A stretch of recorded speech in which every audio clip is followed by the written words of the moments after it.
Shalom, brothers and sisters. Giving all praises to the Most High in Christ. Okay? Today's topic, we're going to deal with the 12 tribes of Israel, who they are and where they're located. My name is Nathaniel Alaga, and to my right, Banyamya.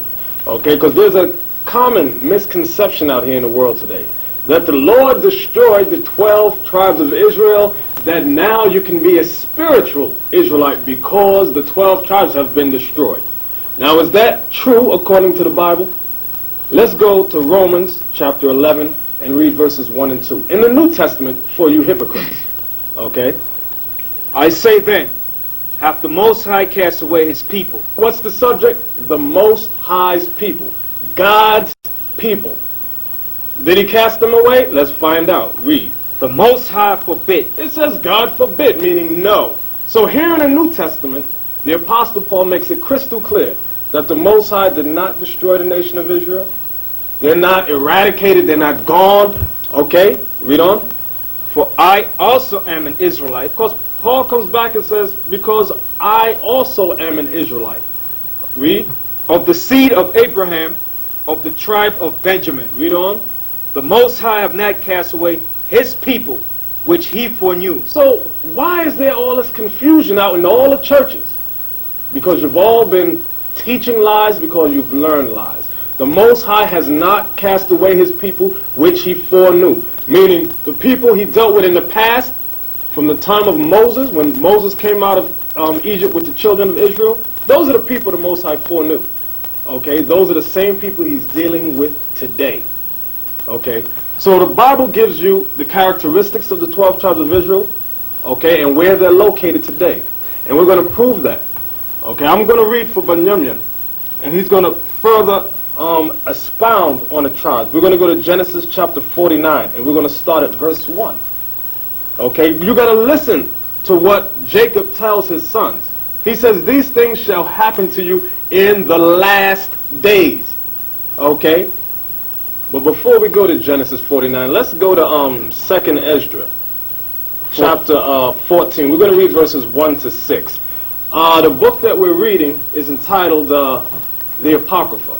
This book was taken out by the so-called white man. It was originally included in the original King James Version 1611.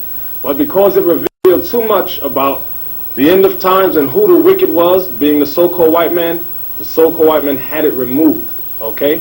So, a lot of you know that when Moses went up to Mount Sinai, he dealt with the Heavenly Father. And he was up there for 40 days and 40 nights. But a lot of you ignorantly believe that Moses was up there 40 days and 40 nights simply receiving 10 commandments. Now that's simple. How he's going to be up in a mountain for 40 days and 40 nights and only get 10 commandments? He was up there receiving much more than 10 commandments.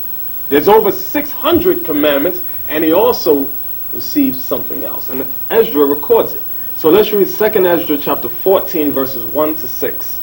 And it came to pass upon the third day, I sat under an oak, and behold, there came a voice out of a bush over against me, and said, Esdras, Esdras. And I said, Here am I, Lord. And I stood upon my feet. Then said he unto me, in the bush I did manifestly reveal myself unto Moses, and talk with him when my people serve in Egypt. Right, so now the Most High is revealing something to Esdras. He's telling Esdras what he revealed to Moses. Read on. And I sent him and led my people out of Egypt, and brought him up to the Mount of Sinai, where I held him by me a long season. Where I held him by me a long season. That was the 40 days and 40 nights. Read. And told him many wondrous things. And told Moses many wondrous things. Read. And showed him the secrets of the times. And showed him the secrets of the times. Please read that again. And showed him the secrets of the times. And showed him the secrets of the times. Remember, it was Moses that recorded the first 5 books of Genesis. The first 5 books, Genesis, Exodus, Leviticus, Numbers, and Deuteronomy. The Most High revealed to Moses the whole creation. Okay, and Moses was recording it. He also showed him the end of times. That's what we're about to read about in Genesis 49. Read on. And the end and commanded him, saying, Wait, read it again. and showed him the secrets of the times and the end. And the end. So, yes, Moses knew about the end times, what was going to happen. Read. And commanded him, saying, these words shalt thou declare, and these shalt thou hide. Right. These words shalt thou declare, meaning made manifest openly, and certain things the Most High told Moses, make that a deep mystery, or don't write that part down. Okay? So now let's read about that in Genesis chapter 49. Because although these are the words of Jacob speaking to his 12 sons, it's the Most High telling Moses what Jacob said to his sons. Alright? So Genesis 49, I'm going to read it and then you expound on it. Right. Genesis 49 and verse 1. And Jacob called unto his sons and said, gather yourselves together, that I may tell you that which shall befall you in the last days. So Jacob called his sons, all his sons together, and told his sons what was going to happen to his sons in the last days, what was going to happen to you as a tribe and as a nation of people, what was going to befall you, what was going to be the end times of the prophecy that was written in the Bible. Read on. Gather yourselves together, and hear, ye sons of Jacob, and hearken unto Israel your father. So this is showing you Jacob was talking to his sons, the Israelites, not Africans, not Arabs, not Chinese, not Japanese, but the Israelites, the 12 tribes of Israel. Read on. Reuben, thou art my firstborn. So stop. He's stressing right here. Reuben, thou art my firstborn. Reuben was the firstborn son of Jacob. Read on. The beginning of my strength. And Reuben was the beginning of his strength, because that's natural. Whenever you have a son, or your firstborn son, he's always the beginning of your strength. That's where all your glory, your posterity, your riches, and so forth goes to your son. Read on. Excuse me. The excellency of dignity. And the excellency of dignity. Now Reuben, through our extensive research, have found that Reuben represents the so-called Seminole Indians scattered through the Florida Everglades, which are the Seminole Indians, so-called Seminole Indians. Read on. So it says, Reuben is the beginning of my strength and the excellency of dignity. The excellency of dignity is that the Seminole Indians carry themselves in a royal and honorable dignity. They refuse willingly to submit to the so-called white man's surrendering of signing peace treaties. They did what they was forced and tricked into signing one peace treaty, but they did not sign into many peace treaties like the rest of their brothers, like the Sioux and the Cheyenne and these different tribes. So Reuben kept that dignity. Read on. And the excellency of power. And the excellency of power. Great warriors, great leaders. Read on. May I say one thing? Also, in terms of that, the tribe of Reuben, okay, when you examine the way they dressed, they wore the mitri, right, like Bunyamin has on his head. They were known for wearing the mitri. That was a holy dress code according to the Most High that he gave to the nation of Israel. But he ordained for them to wear the mitri, okay? And when the so-called white man was forcing the 5 civilized nations of the American Indians to enslave the American blacks, okay, it was the Seminoles that refused. The Seminoles had told the white man, yeah, okay, we'll enslave them, but what did they do? They made the American blacks kings and princes and had them marry the choice of their women, okay? Unlike the Choctaw and the Chickasaw who agreed and put the American black in hard slavery, just like the so-called white man.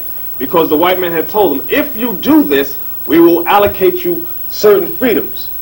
Okay, but Reuben, the Seminole Indians, they tricked the white man. They said, yeah, we'll do it. And what did they do? When the white man went back, they said, why do you have the blacks up sitting as kings and chiefs? Okay, that's what was going on. So the tribe of Reuben was the excellency of dignity, okay, and the excellency of power. So I'm going to read on. Now, before you read on, I'd like to show you, like the brother said, about the Seminole Indians wearing turbans. It's in this book called The Black Indians by William Lawrence Katz. It's on page 57. You have a group of Seminole Indians at delegation to Washington, D.C.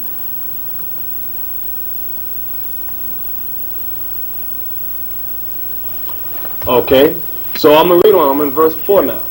Unstable as water. So when it says Reuben was unstable as water, what was happening, Reuben were like nomads. They traveled back and forth. They didn't stay in one stationary places. They constantly kept moving back and forth. Why? Because they were under the oppression of the so-called white man when he sent his military troops to go and fight against the Seminole Indians. Continue on. Thou shalt not excel, because thou wentest up to thy father's bed. Then defouledest thou it. He went up to my couch. So Jacob was telling Reuben also because what he did to his father, he defiled his father's bed by taking his concubine. He slept with his father's concubine. So Jacob told Reuben, thou shalt not excel in that category, and also he shall not excel when he came over to the Americas and when the white man, so-called white man, was going to conquer the Seminole Indians. They did not excel in fully defeating the so-called white man, because the so-called white man eventually took over all of the Americas. And the Seminole Indians became subject to the so-called white man way of life. Right. One of the main guys was Andrew Jackson. Right. He was one of the generals in the army that helped destroy, not destroy, but subdue the tribe of Reuben, the Seminole Indians, around 1829 to 1837, in that time area. Andrew Jackson was one of the key crackers, key Edomites to defeat, to bring down the Seminole Indians. I'd like to read it. It says, this is on page 60. It says, before this conflict was over, the United States has fought its most costly Indian war, spending over $40 million and losing 1,500 soldiers and many civilians. They battled an enemy, one U.S. officer called bold, active, and armed, the black Seminoles, more desperate than the Indians. So he's showing about the character of the Seminole Indians. And one of the generals that fought against him was Thomas Jessup, General Jessup. And he was the main guy who fought against it. I'm going to like to read a small commentary what he spoke about the Seminole Indians. He said here in June 1787, excuse me, on page 62, in June 1837, he admitted as much. We have at no former period in our history had to contend with so formidable an enemy. No Seminole proves false to his country, nor has a single instance ever occurred of a first-rate warrior having surrendered. So he's showing the excellence and the dignity of the Seminole Indians. They were skillful warriors. And when you read this whole book, it tells you about the wars they fought against the U.S. cavalry. And we have to show some pictures too of the Seminole Indians, some brief pictures. This book is called Native Americans. The name of the book is called Native Americans. And on page 22, 23, 24, and 25, we're going to show brief pictures of the Seminole Indians. Alright, Seminole Indians, page 23. Here's a group of Seminole women, Seminole Indians women, so-called.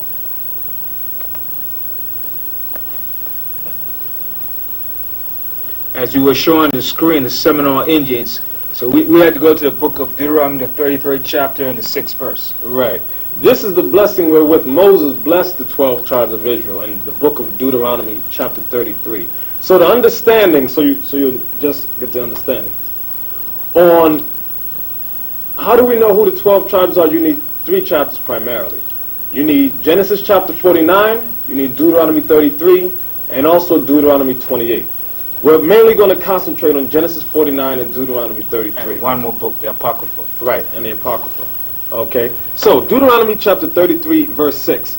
Let Reuben live and not die, and let not his men be few. So like we're showing, this was Moses. Moses was prophesying to Reuben because Moses saw the beginning and the end of all the tribes. So when Moses said, let Reuben live and not die, and let his men be few, he was showing you the event, what was going to happen to the Seminole Indians when they came to the Americas, and they was going to be slaughtered and butchered by the so-called white man under his cavalry, his military. So he prophesied this event and said, let not Reuben die and his men be few. Why? Because the Most High had to preserve a remnant of his people. Like we read in Romans 11, the Most High has not cast away his people, which he foreknew. So we like to show, read one more scripture, 1 Chronicles, the 5th chapter and the 18th verse. It says, the sons of Reuben and the Gadites. Now the sons of Reuben, like we mentioned before, and the Gadites, which are brothers to the Seminole Indians, read on. And half the tribe of Manasseh, which are another brother to Seminole Reuben, read on. of valiant men, See, they were valiant men, warriors. Read on. men able to bear buckler and sword, Men that could handle skill in weapons, any form of weapons. Bows, arrows, swords, javelin. Read on. and to shoot with bow, And to shoot with the bow. They were skillful in using the bow and arrows. Read on. and skillful in war. And they were skillful in war. And you have many different Seminole Indian chiefs that fought against the U.S. cavalry. So we like to show, there's more on that? Were 440,703 score that went out to the war. So we like to show in the book, in another book called Lost Tribes and Promised Land. Right. In this book entitled Lost Tribes and Promised Lands, by Ronald Sanders, okay, this is a very important book. This is not a book that he just sat down and wrote up himself. The proof of that is in the bibliography. When you open it up, it tells you where he got many of the stories from. It says passages from Spanish explorers in the southern United States from 1528 to 1543. So what are we about to read? Records. These are not mythical stories, these are records. And we're going to go to page 363 that further discusses the tribe of Reuben. I'm actually going to start at page 364 and 365. You can read from 363 to 365 on your own.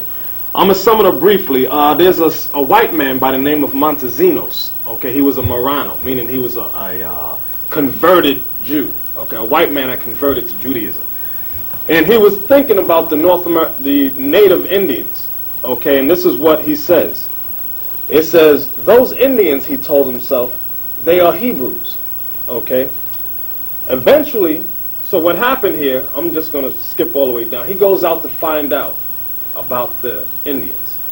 He's in South America. This is before they had fully migrated up to the southern coast of the Americas. He gets in a canoe. He goes over to where the Indians are, and this is the situation as follows. Eventually, a canoe appeared, bearing 3 men and a woman, all of them Indians, to the place where Francisco, which is the Indian guide, and Montesinos, the white man, were standing at the water's edge. The woman got off and spoke to Francisco in an Indian tongue that Montesinos could not understand, Hebrew, although he could perceive that he was being identified in the conversation. She then turned to her male companions to explain the situation.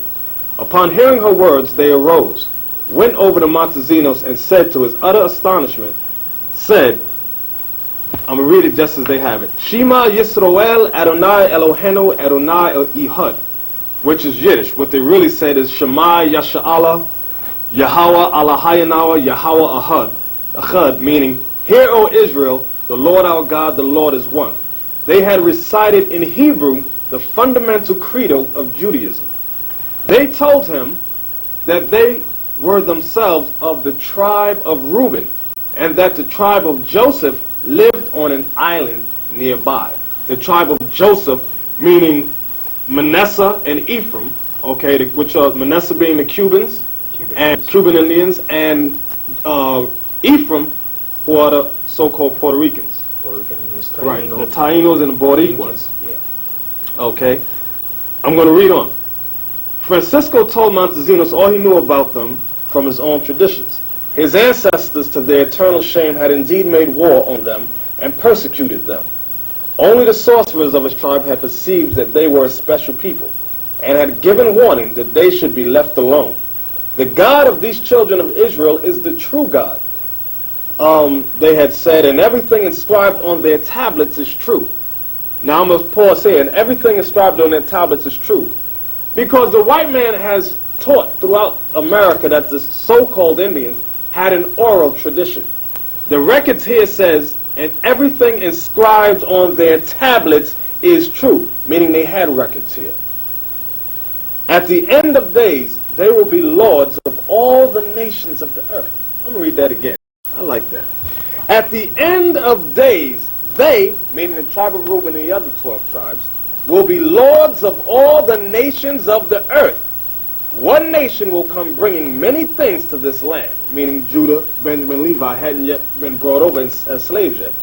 And after we have all been provided for through the knowledge of the Most High, These children of Israel will go forth from where they now are and reign over all the earth as they once did.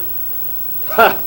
With this final flourish, Montesinos had turned his tale of the lost tribes into a bit of propaganda. Then it goes on, blah, blah, blah, blah, blah. Right, he started turning the story into a myth and a fairy tale. Right. That the Indians over in the what they call a New World were savages.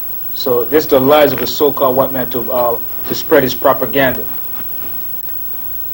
So the next tribe will be Simeon and Levi. Simeon represents the Dominicans of Indian descent, and Levi, which are the so-called Haitians that lives on the island of Haiti.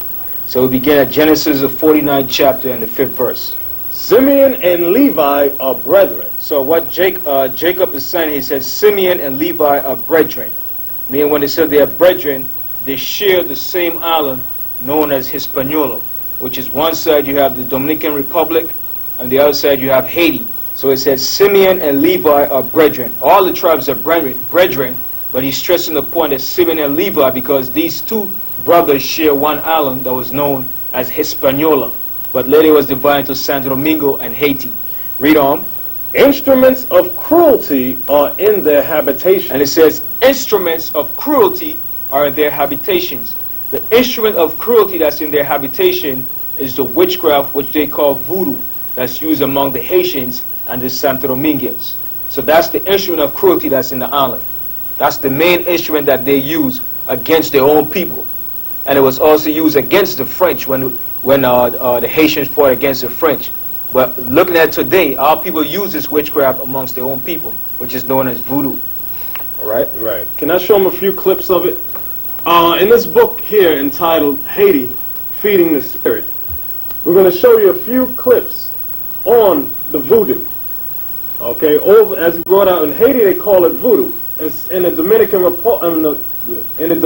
Republic, you call it brujeria, okay, which is evil magic. So, as you can see for yourself, you see the various clips on the Haitians doing their witchcraft. The same thing in the Dominican Republic. So now I'm going to read on to verse 6. O my soul, come not thou into their secret. So what Jacob was saying, O my soul, come not thou into their secret. He didn't want his righteous spirit that he has to go into what they was going to deal with, which was a witchcraft, because that witchcraft was going to turn to the left-hand side, to negative. It wasn't going to be used in the positive. Read on. Unto their assembly, mine honor, be not thou united. So the assemblies, they're gathering when they have these witchcraft together, when they work in these assemblies of witchcraft amongst the witch doctors and the mass of the people. Read on. Read the part again. It says, unto the assembly, my honor. Unto their assembly, mine honor, be not thou united. So he said, for this, they were not going to be united. That's why Haiti and Santo Domingo is divided. So he didn't want them to be united in that purpose, because if they came together, it would be very destructive. So he said, be thou not united. Read on. All right, let me say one thing. And when they're on that island of Hispaniola, the Haitians are speaking French, the Dominicans are speaking Spanish. They're divided in language, okay, and culture. Right. Okay? And they hate each other. They dislike one another. On the same island. That shows you that the Bible is true. The Most High knows exactly what he's saying. I'm going to read on. For in their anger, they slew a man. So this goes back in the past, when we were back in the land of Israel. What happened, some men had raped their sister, Dinah. So they told Israel, okay, you can marry my sister. So they said, oh, for you to marry my sister, you must become circumcised. So when these men became circumcised and they were all sore and sitting back, they went and slew all the men. They slew all these African men that raped their sister. Read on. I'm going to read on. And in their self-will, they dig down a wall. So I mean, destroy a whole city of Africans when they were back in the land of Israel. And their father Jacob was afraid of what they have done. Read on. Cursed be their anger, for it was fierce. He said, cursed be their anger, because it was fierce. And their anger today is still fierce towards their own people. Continue on. And their wrath, for it was cruel. And they're still cruel today too. Read on. I will divide them in Jacob. So Jacob said, according to the prophecy of the Most High was going to do, he was going to divide them in Jacob. That's why it's divided by Santo Domingo and the island of Haiti. Read on. And scattered them in Israel. And we were scattered. How were we scattered? When we were brought to this part of the world in slavery, on the slave ships. Right. Also, that goes when the Most High, when the Levites were set up, they were scattered throughout all Israel. Also, they didn't have an inheritance of land. Right, the priests. Yeah. Right. Because they were the priests of the nation of Israel. Right. That story that he brought, that Banyama had mentioned concerning Dinah and Simeon and Levi, that's a terrible story. Because, as he brought out, when that African prince had slept with their sister, Simeon and Levi wanted revenge. Okay, and they said, all right, as he said, you want to marry our sister? All your village has to get circumcised. So Simeon and Levi waited till the soreness set in. Then they struck and they attacked. With the swords. Right. And that shows you Simeon and Levi, they had power. They wasn't no weak guys. These dudes was terrible and powerful. And in this book entitled Black Indians by William Lauren Katz, I'm going to go to page 33 in this book.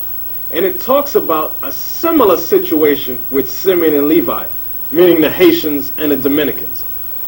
I'm going to go to it real quick. And then it's saying too, back in Israel they used swords. Back in the island of Haiti they used what you call a machete or a machete. It's the same thing. So it's the same instrument, weapons of war that they use to fight against their enemies or against their own people. Right. Check this out. I'm on page 33. In 1522, Europeans in the Americas first learned that slavery did not easily lead to enormous wealth. On Christmas Day, African and Indian, meaning it's referring to the Haitians and the Indians of Santo Domingo, but they put African here. Slaves on a plantation owned by Diego Columbus rose and murdered their masters and overseers. Nearby Native Americans joined the rebels because they had brought Native American Indians, the tribe of Gad, over to serve slavery in Santo Domingo. The beautiful island of Santo Domingo shook with the first recorded slave rebellion in the New World. The conspiracy had spread across the sprawling sugar plantations in the weeks before Christmas. Patiently waiting, the plotters waited until Christmas Day, when the planters and their families would be bloated with food, soaked with liquor, and too weak or sleepy to offer much resistance. Then they struck, plunging into the night to kill whites and find freedom. So that's the same similar story that happened in the Bible. With Simeon and Levi. Right. And then going back to the history book called Slavery, in this book it tells you the word Haiti that was called by the native Indians that occupied that land before this Negro slaves were brought there. It tells you in this book that Columbus cruising to the coast of Cuba, he cast anchor off an island that the natives called Haiti, meaning mountainous country. So the word Haiti came from the Indians, meaning a mountainous country. But when the French got there, they called it hell, high ground, because of the hell that they caught from the Haitians when they rebelled against the slave masters. So it was the French that were oppressing the Haitians. So there was a great leader that rose up. His name was Toussaint. And this is what it says on Toussaint. Only 7 months later, Napoleon gave up his attempt to force Haiti back into slavery because Napoleon hated black people. He was a staunch hater of black people. And it says, Toussaint had won after all. The French withdrew, leaving 60,000 of their soldiers and sailors dead on the island. On the last day of 1803, Haiti formally proclaimed its independence, so-called independence, from the hardcore bondage of the French. So what is it showing you? That the French caught much hell under the Haitians when they rebelled. And the so-called Haitians were the first to proclaim independence in the so-called Western world. Right. The next thing, when you go to the libraries, there's a book entitled Christopher Columbus and the Participation of the Jews in the Spanish and Portuguese Discoveries by Dr. M. Kayserling. If the cameraman could get close up on this. This is a reference book. You're not going to be able to take the book out, but I'm going to read a few references from page 95 on, okay? Proving that the Indians of the Dominican Republic and Cuba, they are Israelites. It says this: in Cuba Española, which is the Dominican Republic, and the other islands which he discovered, Columbus found natives who had their caciques, meaning kings, and their own language and traditions. To what race did these aborigines of America belong? Several writers have asserted and have displayed much learning in attempting to prove that the Aborigines were descendants of the Jews. This result was reached already in the 16th century by the Spanish clergyman Roldan. His arguments were derived from an unpublished manuscript which he discovered in the library of San Pablo in Seville. Okay, let me jump down real quick. So then I'm going to go to page 98. Of more interest than the mode of migration is the question whether any analogies in language, in traditions, in religious conceptions, or in religious ceremonies justify the acceptance of this ethnological theory, which it does. As you stick around, we're going to show you the language of the Indians throughout the islands. Roldan's chief argument in support of his view is the language of the Indians in Hispaniola, which is the Dominican Republic, Cuba, Jamaica, and the adjoining islands. He contends that it has many resemblances to Hebrew. It was Hebrew, and we're going to prove it.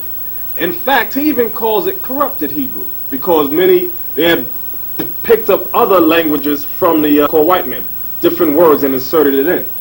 He asserts that such names as Cuba and Haiti are Hebrew, and that they were first applied by the earliest caciques, meaning kings, the chiefs or the leaders, who discovered and peopled the island. Okay, the names of rivers and the persons in use among the natives are derived from the Hebrews. I'm going to go to page 99. They also sacrificed first fruits on high mountains and under shady trees. They sacrificed first fruits because that was a high holy day, called first fruits, set up and ordained by the Most High in Leviticus, the 23rd chapter. They had temples and carried a holy ark before them in time of war. Just like the Israelites did, because they are the Israelites. They were also, like the 10 tribes, inclined to idol worship. Okay, so this is a book you can go to the library and examine for yourself in the reference libraries. Okay, so now let's go back to the scriptures. Deuteronomy 33. Deuteronomy 33 and verse 8. Right. It says this: And of Levi he said, let thy Thummim and thy Urim be with the Holy One. Now, when it says, and of Levi he said, let the Thummim and Urim be with thy Holy One, because Levi were the priests of the nation of Israel. Aaron, Moses' brother, and his sons became the high priest of the nation. The high priests who were Eleazar's son, which was Moses' brother, his sons became the successive high priests. So the Levites, certain groups of the Levites, you had high priests, you had priests, and you had certain section of the Levites. Now the sons of Eleazar were the one that wore the Thummim and the Urim. Now the Thummim and the Urim were like balls that gave up illumination, something like crystal balls. And the Most High would speak to the priests, and he would show them certain events that would take place concerning the nation and concerning the priests. Now, and it says, and of Levi he said, let the Thummim and thy Urim be with thy Holy One, which was his priests. Now the Holy Ones, that's dwelling with our people now, is not the righteous spirit of the Most High. What they're dealing with is the witchcraft and with Satan. Because, like I said, the Haitians were the priests of the nations. And it says, let the Thummim and thy Urim be with thy Holy One, whom thou didst prove at Massa. So who was at Massa with Moses? It was the Levites and the rest of the Israelites that provoked Moses, and the priests that were Moses at Massa. Because Moses struck the rock to give them water. And it's going to explain for him, with whom thou didst strive at the waters of Meribah.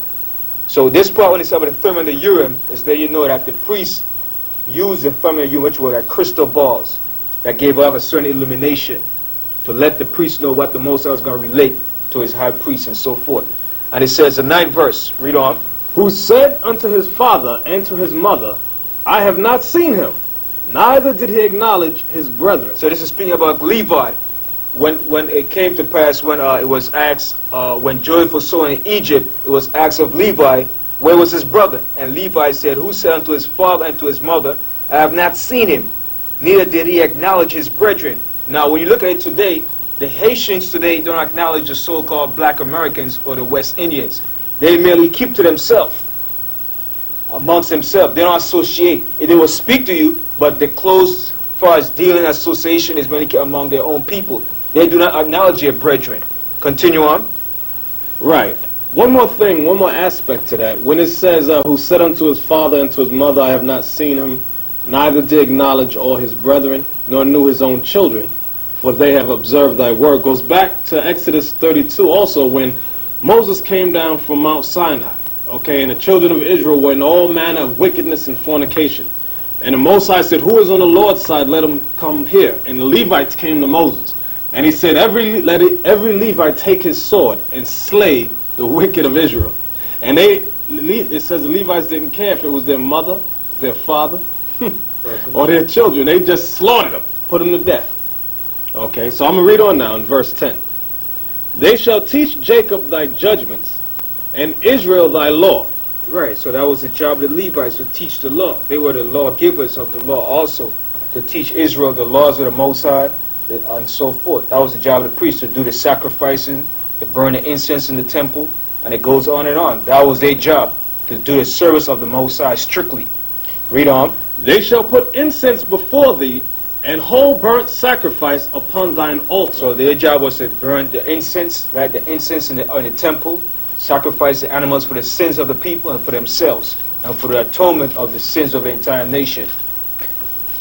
Continue, and it says, read on. So we like to go to Malachi. Right. Malachi, what chapter? We're going to go to Malachi chapter 2, and what we're going to read is verses 1, 3, 8, and 9, so we can just get through it briefly. Malachi chapter 2, verse 1. And now, O ye priests, this commandment is for you. Okay, let me jump to verse 3. Behold, I will corrupt your seed, and spread dung upon your faces. Now this happened to the Levites. When this happened? When we were brought here in slavery, the Haitians. Why? They're no more priests to the Most High, because what are they dealing with now? Witchcraft, evil, all sorts of evil and madness. As an entire nation, I should put it, we're dealing with wickedness and evil. So now, instead of doing righteousness, as doing the burn the incense and the righteous oil of the Most High, we're doing the evil sacrifices. Read on. Right, let me show them a photo of that from this book here. Okay, it shows them practicing their voodoo and spreading dung upon their faces. So it was prophetic. All right. So let me read on. Even the dung of your solemn feast, and one shall take you away with it. Okay. So now let's jump down to verses 8 and 9. And now the solemn feast that they're keeping in Haiti and those islands is Easter and what? Easter and Christmas. Some of them do. If they're in the Roman Catholic Church, they either celebrate all the pagan customs of the Roman Catholic Church. That's the solemn feast that they're keeping. Right. Verse 8. But ye are departed out of the way. See? So the whole nation, but this was referring particularly to the Levites, the priests. They have went out of the Most High's way, which is his righteous order.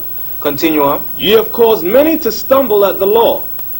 Ye have corrupted the covenant of Levi, saith the Lord of hosts. And that's what they did. Corrupted the covenant by doing what? Bringing in false sacrifices, by going to pagan customs, by following the ways of the different nations, the Africans. Continue on. Verse 9. Therefore have I also made you contemptible and base before all the people. And look at it. Haiti is the poorest country in the Western Hemisphere. It's the poorest. And they're living in the most deplorable state. Continue on. According as ye have not kept my ways, but have been partial in the law.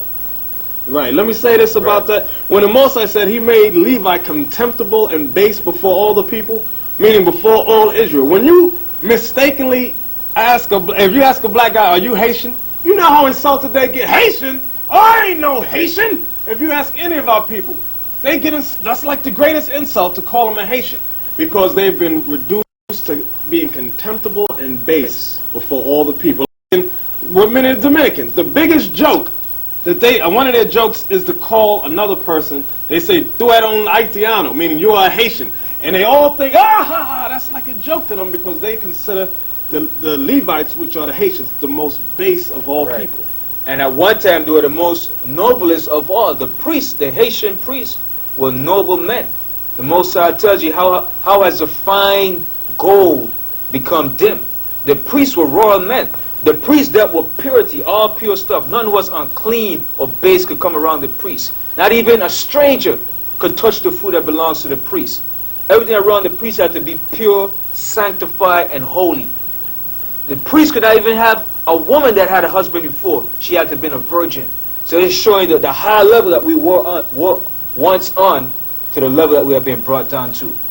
Right. So now let's go back to Deuteronomy 33 and verse 11 to finish up on Levi. It says, "Bless the Lord, bless Lord his substance, and accept the work of his hands. Smite through the loins of them that rise against him." So what was this? This was also prophecy showing you whoever's going to rise up against the Haitians, like the French, the Most High was going to give them that power to fight against their enemies. Reading on. "And of them that hate him, that they rise not again." I like to show in this book called Slavery. It's on page 119. In the caption it says, "Refused freedom by the French National Assembly." So the French National Assembly wanted to give the Haitians freedom under their way of doing it. But the Haitians rebelled against that. They said, Haiti's slaves revolted in August 1791, burning down plantations and massacring whites. They massacred white people. And it says, Toussaint organized the slaves into a revolutionary army that could defeat the European troops. So this is also going back to this prophecy in this chapter, right in this verse right here, about the Haitians. Right, and that's going to go on a greater scale in these last days. The Most High is going to destroy everyone that comes up against them, that they rise not again. Because the white man's not going to rise again, according to this prophecy. Ever! Ever! And the next tribe is Judah, who is known today as the so-called Black Americans, or some people say Afro-Americans. But these are natural names, or Negroes, which y'all make mockery of my Negroes. So you prefer, some people prefer the term Afro-Americans, but the true nationality is Judah. Right. Can we just get, since you said that, in Deuteronomy 20, I just got to get to, since Benjamin brought that up, Deuteronomy 28 and 37, it says this. This is mainly for Judah. Listen. "And thou shalt become an astonishment, a proverb, and a byword among all nations, whither the Lord shall send thee." Because as he said, you call colored, some of you call it Afro-American, African-American, Blacks American, Nubians now. So that's what it means being called a byword, a proverb and a byword. Like there was a famous proverb, "Eeny, meeny, miny, mo, catch a nigga by the toe. If he holler, let him go. Eeny, meeny, miny, mo." Okay, so then you got all these bywords. You call every 10 years, the American, what's termed American black, changes their nationality. So that's Bible prophecy on the tribe of Judah. So now, let's go to Genesis 49 and verse 8. It says, "Judah, thou art he whom thy brethren shall praise." Now it says Judah, particularly speaking of the so-called Black Americans. "Judah, thou art he whom thy brethren shall praise," meaning the rest of the tribes is going to acknowledge Judah for bringing forth the truth and teaching and showing that we are the Israelites, according to the Bible. Continuing. "Thy hand shall be in the neck of thine enemies." Now when it says, "Thy hand shall be in the neck of thy enemies," is referring to the so-called Black Americans are situated in the most prominent situation of all the tribes, in the top leading position where they have the advantage to take hold of this system and bring this man down. So actually their hand is up in the neck of the so-called white man's system, whether it's his political system, his military system, his economical system. They're up in the top elite of the system where they have the position more advantage of the system than the rest of the tribes of Israel. So that's what it's talking about. When you look around, you see for yourself in the politics, in the Congress, in the sports world, in the entertainment world, in the economical field, you have a lot of so-called Black Americans in that position, because that's the prophecy that will fit Judah. Continue on. Right. Let me say this, add this one thing. Also, when it says the neck of me, letting you know that Judah would be located primarily in North America. The top kingdom. The top kingdom. Okay, so let me read on. It says, "Thy father's children shall bow down before thee." Right, so their father's children, which is the rest of the tribes, is going to acknowledge and see that Judah is the head tribe that the Most High set up. That's the tribe the Most High set up to be the head and to show Israel and to guide and teach Israel. Continue on. And to prove that statement, briefly, let's go to Zechariah 12 and 7. It says, "The Lord also shall save the tents of Judah first, that the glory of the house of David and the glory of the inhabitants of Jerusalem do not magnify themselves against Judah. So you can elaborate on that. Okay, so the Most High is the prophecy is letting us know that Judah would be exalted first. And Judah would be the top tribe who would give the knowledge to the rest of the tribes. So that way the other tribes would not exalt themselves against Judah. Because right now in this system, the tribes seem to be against Judah. They're always putting the tribe of Judah down. Oh, those blacks don't like to work. Oh, they're lazy. They're Yankee boys. They're on welfare. They ain't this, they ain't that. They've been here so long and they haven't achieved nothing. Right. So the Most High is through prophecy, letting us know that Judah would be lifted up first. And Judah would be the one to gather the tribes, to spread the knowledge out. Okay? So let's go back to Genesis 49. And the 9th verse. 9th verse. Judah is a lion's whelp. So the Most High has given the characteristics of Judah. Judah is a lion's whelp, a young, frisky, courageous lion. Judah was like this back in the 60s when they started standing up for the civil rights, for black power, the black movement, and the different black groups, the Black Panthers, the freedom fighters, and going on. Continue. From the prey, my son, thou art gone up. So from the prey, my son, the prey is the Bible, the knowledge of the Bible. Judah has gone away from the truth of the Bible, teaching that they're the Israelites, and they have gone into what? More into the political system. They have gone more into Africanism, Egyptology, and all the different philosophies of this system and of the different nations. Read on. He stooped down. Now when it said he stooped down, like a lion when he stoops and he's getting prepared, read on. He couched as a lion. So he couched as a lion, so he was getting ready to prance and attack the enemy. When was this done? In the 60s, under the different Black Panthers. Snake was about the revolutionary against the white man oppressing them, and the different riots and so forth. All this was the time when, in the 60s, when the blacks here in America was rebelling against the system because of their oppression against their people. Read on. And as an old lion. So that as an old lion, now in the 90s, now he's more comfortable. He's talking about the political. It's more of an economical trend than more of a revolutionary trend. Read on. So now he's more of in a complacent state. Read on. Right. So let me say this. So back then, it looked like the American blacks, the tribe of Judah, was going to take down their enemy like a lion does. Right. Waiting, right? Crouched like he was going to attack. But then what they do? They went, just rolled over. After King died. And went to sleep and got into politics and all this other man. Y'all just went to sleep. So when the blacks in America went to sleep, they didn't just go to sleep on their own. Let's stress this point real good. This was a diabolical, demonic plot by the Illuminati, the FBI, the CIA, and the politicians to deliberately and conspiratorially destroy the blacks in America by using what? Drugs. By using infiltration, the FBI, money, bribery, using different black groups to fight against themselves to infiltrate and destroy black organizations. So let you know, they didn't just fall asleep. This was systematically set up to destroy the black organization. So after all of the destruction of the blacks, Martin Luther King dying, and all the groups fell apart by infiltration and bribery and all different tactics, then Jake fell asleep. Now when it came to the 90s now, they have become more complacent. It's all about economical gain, political gain. It's no more about revolution against the system. So continue. Who shall rouse him up? So who's going to rouse him up? The Most High, by using Christ.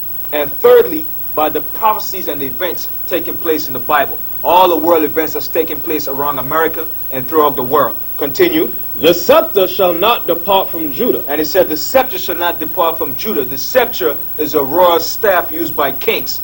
So the rulership shall not depart from Judah. Read on. Nor a lawgiver from between his feet. Nor a lawgiver between his feet, meaning the rulership, a leader of the nation. Read on. Until Shiloh come. Until Shiloh, which represents Jesus Christ the Messiah. So up until the time that Christ came, when the Romans was ruling over Jerusalem, under the leadership of the Pharisees, and the different sects of the Israelites, they had that rulership until it was taken from them when Jerusalem was destroyed in 70 AD. Read it on. And unto him shall the gathering of the people be. So unto Christ, which is the leader of the nation of Israel, who also came up in the tribe of Judah, and also unto Judah shall the gathering of the people be. that's going to teach the truth of the Bible, which is going to be passed on to the rest of the tribes of Israel. Read on. Binding his foal unto the vine. Now they're speaking about the Messiah, Jesus Christ. It said, bind his foal unto the vine. Read on. And his ass's colt unto the choice So vine. they're speaking about Christ when he came right into Jerusalem and an ass. This was fulfilled when he did that. Read on. He washed his garments in wine. So it's showing you that Christ drank so much wine, he washed his garments in wine. Christ drank so much wine. When you read the different scriptures in Matthew 11:19, also too it tells you many scriptures. In Daniel the 10th chapter, his eyes were a flame of fire. In Revelation, Daniel, his eyes were lamb's fire. Read on.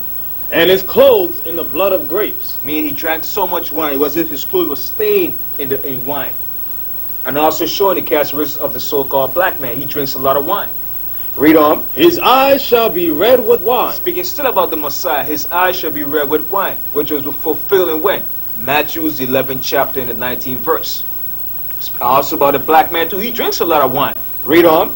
And his teeth white with milk. And his teeth white with milk, showing you the characteristics of the black man. His teeth shall be white.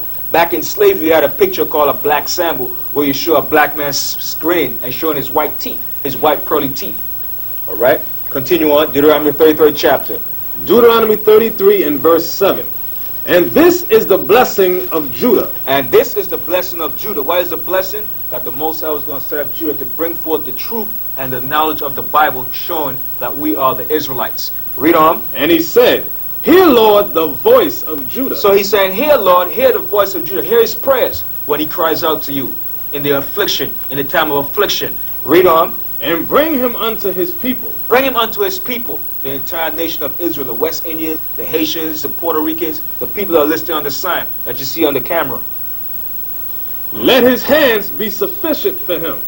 So let his hands be sufficient as far as dealing with this truth, as getting the information that's needed, bringing forth the truth to our people. Read on. And be thou an help to him from his enemies. And be thou an help to him from his enemies. Who is the enemies? The so-called white man and all nations that's here in America. So the Most High is protecting us when we go forth to do his work and teach on the streets. Right, so now let's go to the book of Joel. Okay? We're going to go to the book of Joel, chapter 3. And we're going to read verse 1, 3, and 6. Briefly, okay? Joel chapter 3 and 1. For behold, in those days and in that time, when I shall bring again the captivity of Judah and Jerusalem. This is a future prophecy. That's the time we're living in. Continue. Verse- Because Judah and Jerusalem represents the whole nation. We're still in captivity. Read on. Verse 3. And they have cast lots for my people, and have given a boy for an harlot, When was this done? In slavery, in the 1600s. Read on. and sold a girl for wine. That was the purpose of slave trade. The Africans and the Arabs sold us in slavery, and they sold us. And they sold a girl for wine. Read on. That they might drink. And they did drink the wine. Read on. Verse 4. Yea, and what have ye to do with me, O Tyre and Zidon? So the Most High is speaking to who? The Africans. Why? Because these people were the original inhabitants of the land of Tyre and Zidon. Continue on. Read on. and all the coast of Palestine. And who's running the coast of Palestine now? The Arabs. That's fighting over the land of Israel. So it's showing you that the Africans and the Arabs were involved in the slave trade in selling us to the so-called white man. Read on. Will ye render me a recompense? And if ye recompense me, swiftly and speedily will I return your recompense upon your own head. So the Most High said, no matter what they do, if they pray to him 100,000 times a day, and they say, well, we're sorry what we did, the Most High says he's not going to forgive them. He's going to return a recompense upon their own heads. No matter how much Allah Akbar they sing or shout, the Most High is not going to forgive what they have done to his people. Right, let me say this. Recompense meaning pay back. Right. All the nations were envious over Judah and the other tribes being the chosen of the Most High. So Tyre and Zidon, the Africans, and Palestine, meaning the Arabs, figured, look, we could pay the Most High back for not choosing us. Let's destroy them. Let's put them in slavery.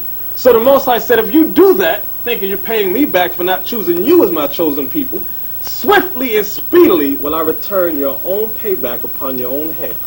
Okay? So now we're in verse, I'm going to jump down to verse 6. Okay? The children also of Judah and the children of Jerusalem have ye sold unto the Grecians. Now, this is showing you. It's showing you right here who sold us is the children of Judah, the so-called black Americans, and the children of Jerusalem, the rest of the tribes of Israel. When also it said Jerusalem, it also includes Benjamin and Levi, the so-called West Indians and Haitians. It said the children also of Judah and the children of Jerusalem have you sold unto the Grecians. Why is it saying the Grecians? Because the Greeks was the first ruling empire of the so-called white man. And all white people stem from the Greeks. So it's talking about the so-called white people, Europeans, up until this day, America. Read on. That ye might remove them far from their border. And we were removed far from our border, which is Jerusalem. We were sold from the west coast of Africa, but we migrated down into Africa in the time of 70 AD. And we're going to show you that in different historical books called Babylon to Timbuktu. So from the west coast of Africa, we were sold by the Africans and the Arabs to the so-called white man. Right. So from there, let's jump back to Deuteronomy 28 and let's get verse 68 to show you how they removed us far from our border on slave ships. Does the Bible speak about that? Yes, and we're going to prove it. Deuteronomy 28:68. And the Lord shall bring thee into Egypt again. Now, read on. With ships. This was the second time. The first time that we were in Egypt was with Jacob and his 70 souls, and we became a great nation. And we came out of Egypt under Moses. But this second time was after we became a great nation, and we were sold from the west coast of Africa to the Americas. Now, and Egypt is a Greek word that means bondage, slavery. America also represents Egypt, which is our bondage and our captivity. Now it says, and the Lord shall bring thee into Egypt again, meaning a second time. Read it again. And the Lord shall bring thee into Egypt again with ships. Again with ships. It's slavery into America a second time. Read on. By the way whereof I spake unto thee. By the way whereof I spake unto thee. Read on. Thou shalt see it no more again. So by the way Moses spoke, it was in Mount Sinai. And read on. And there ye shall be sold unto your enemies. And the there is America. America, the islands of the Caribbeans. Read on. For bondmen and bondwomen. And it says, you shall be sold unto your enemies, the so-called white man, the Greeks that we read in Joel, the 3rd chapter. Read on. And no man shall buy you. The bondman and bondwoman is slave man and slave woman. And when it says, no man shall buy you, no man of our people in this captivity was going to redeem us or deliver us out of the hand of the so-called white man. You have many black leaders that tried, but they failed. Because who's going to deliver us out of this captivity? Jesus the Messiah. And when he comes back, it's not going to be with peace and love. It's going to be with war and great destruction. Right. So let's go to Jeremiah 14:2. Right. Okay, to prove the color of Judah. Right. Jeremiah 14 verse 2 says, Judah mourneth, and the gates thereof languish. So the Bible said Judah is mourning. Mourning for what? For better rights, civil rights, equality, for jobs, for more employment, for against the oppression, against the hatred. For you name it, every aspect Judah is mourning. Read on. And the gates thereof languish. So when it says the gates thereof languish, mean the black leadership of our people is languishing. They're languishing in the sense that they're not teaching our people the truth as to who they really are, the Israelites. What they're teaching up here, they're African Americans, Islam, and all these different false philosophies. But they're not teaching that they're the Israelites, and the so-called white man is a devil, and he's not the Jew, according to the Bible. Right, and that ties in what Genesis 49 said about them couching as an old lion. Who shall rouse them up? Okay, so that's what also goes into that language. Our leaders are languishing because they don't know what to teach the people. Okay, it says they are black unto the ground. So it's showing you that Judah is black unto the ground. Meaning what? They're dark-skinned people. The Jews are dark-skinned people, black people. When you dig up the earth, it's different shades of brown, dark color. And we're going to prove it more in the historical books, showing you that the Jews were all black people. All right? Right. And that ground, meaning when he said different shades of brown, because you do have some light-skinned blacks, ranging from a light brown to a very dark brown. Okay? Because when the top layer of the soil is brownish, then the deeper you go, the darker it gets. Okay? So we had to go to the book, this historical book called Babylon to Timbuktu. Now this was written by a black scholar. Some of you have said, but why are you using the white man books? We use all books, blacks, white, because it bears reference to the Bible.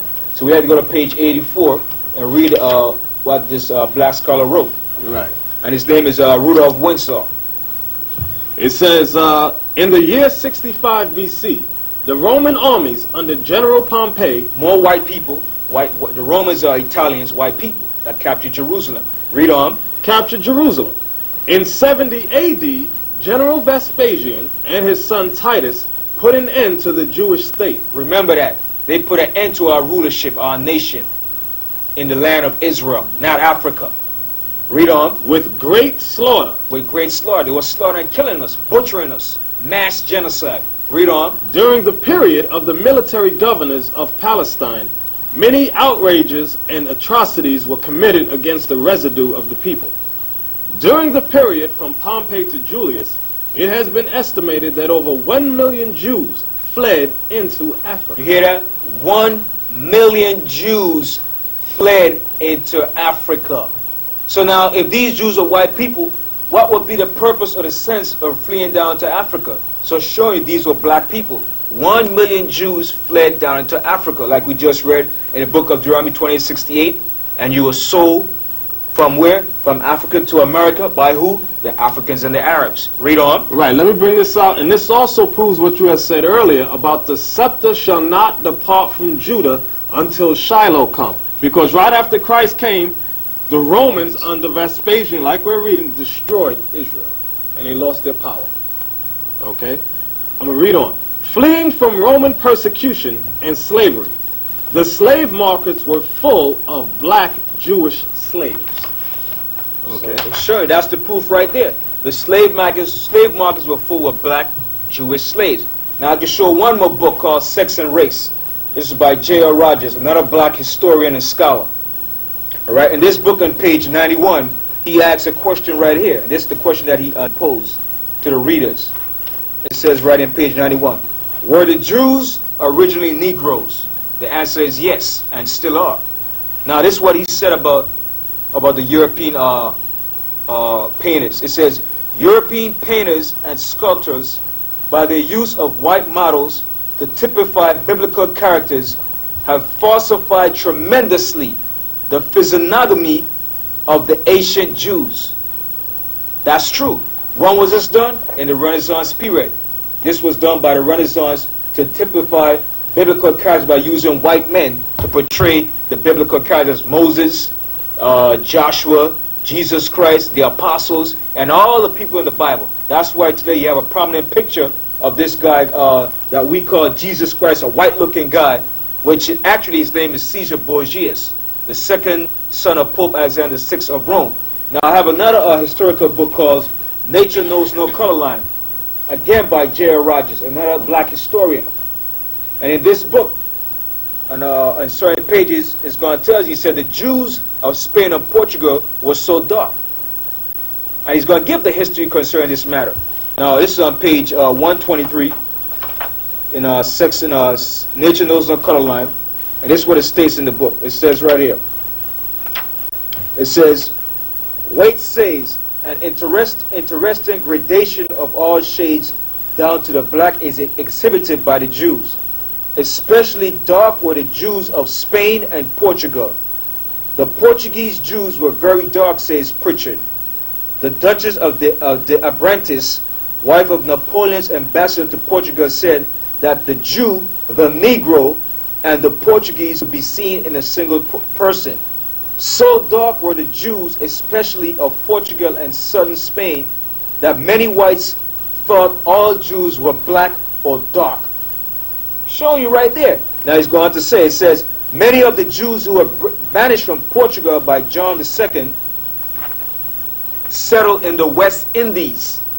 John Bigelow, who visited Jamaica in 1850, saw the descendants of these Jews and said they were Negroid.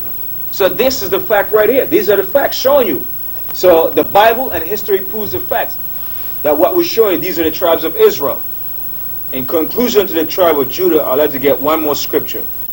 This is Luke 21:20. And when you shall see Jerusalem compassed with armies. So this was Christ speaking to the Pharisees and Sadducees and to the nation of Israel. showing that the Roman armies was going to come past Jerusalem. Read on. Then know that the desolation thereof is nigh. Know that the desolation, the destruction of us as a nation of people and of our rulership, read on, was going to come to an end under the Romans. Read on. Then let them which are in Judea flee to the mountains. So those who are in Judea, which is Jerusalem, flee to the mountains. The mountains also represents Masada and down into the interiors of West Africa. Read on. And let them which are in the midst of it depart out. He said, depart out of Jerusalem. Why? Because the Romans was going to destroy Jerusalem. Like we read in the book called Babylon to Timbuktu. What happened to Jerusalem? Read on. And let not them that are in the countries enter thereinto. He said, and those that are into the countries return not back into it, because there's going to be great slaughter and great atrocities. Read on. Verse 22. For these be the days of vengeance. For these were the days of vengeance upon us for disobeying and breaking the Most High's laws as a nation of people. Read on. That all things which are written may be fulfilled. That all things that are written where? In the prophecies of the Old Testament by Moses and all the prophets had to be fulfilled. And this was the fulfillment of what Christ was speaking about. And us coming to Americas as slaves. Read on. But woe unto them that are with child. So that's it on that. Right. So we're going to begin now with Issachar and Zebulon. Zebulon represents the Indians throughout from Guatemala to Panama, and Issachar represents the Mexican Indians known as the Aztecs. So we'd like to begin with Genesis 49 and 13. It says, Zebulon shall dwell at the haven of the sea. Now, Jacob was speaking to his son Zebulon. He said, Zebulon, like I said, are the Indians throughout Guatemala to Panama. Zebulons, which were known as the Mayans when the Spaniards came to the New World. Zebulon shall dwell at the haven of the sea. The haven of the sea that he's talking about is the area known as the Panama Canal Zone. And he shall be for an haven of ships. He shall be for a haven of ships, meaning the major docking point where all ships come in and out for exporting and importing. And when you look at the Panama Canal Zone, it cuts the trip around the world from the Pacific to the Atlantic Ocean. That's why the Panama Canal Zone was built based on the prophecy that Zebulon will be a haven of ships.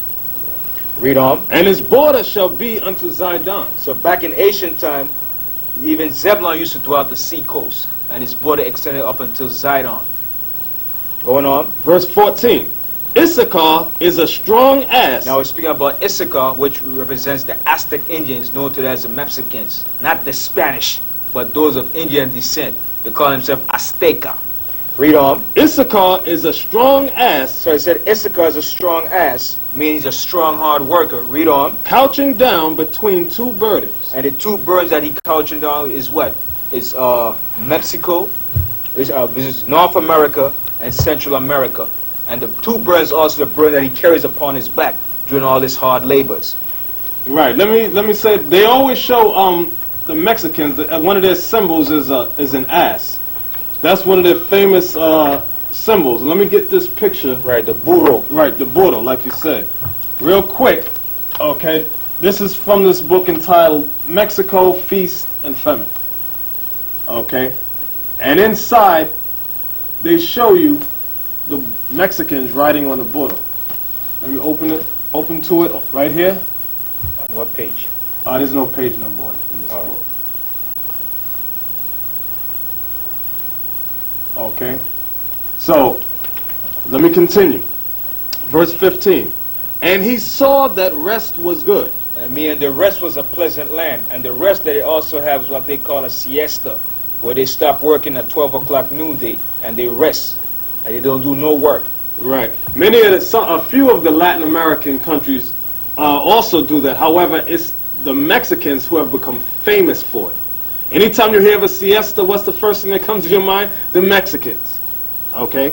I'll read it again. And he saw that rest was good. And it was also a good land, a beautiful land. Read on. And the land that it was pleasant. The land is a beautiful land. So that's where all the American tourists go when they want to go for a vacation. They run down to Mexico, Tijuana, Puerto Vallarta, and all the different places in Mexico. Read on. And bowed his shoulder to bear, and became a servant unto tribute. So he bowed his shoulder. When the Spaniards came over and conquered them, the conquistadores, they bowed the shoulder and became servants. And it says they bowed their minds, and even up until this present day. That's why America is taking NAFTA down to Mexico to pay the Mexican workers a minimum wage, because they are hard workers. His name, Issachar, means he is hired.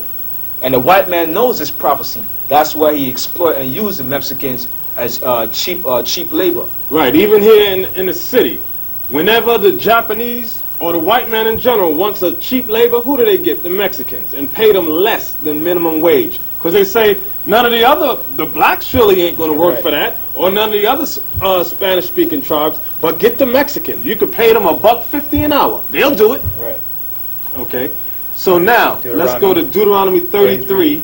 18 and 19. Right. So we're doing Zebulun and Issachar, because these two tribes are interrelated. They connect borders. Mexico runs all the way down, extends down to Guatemala and all the different El Salvador and so forth. All these were the families of the Aztecs and the Mayans, and they closely had close relationship.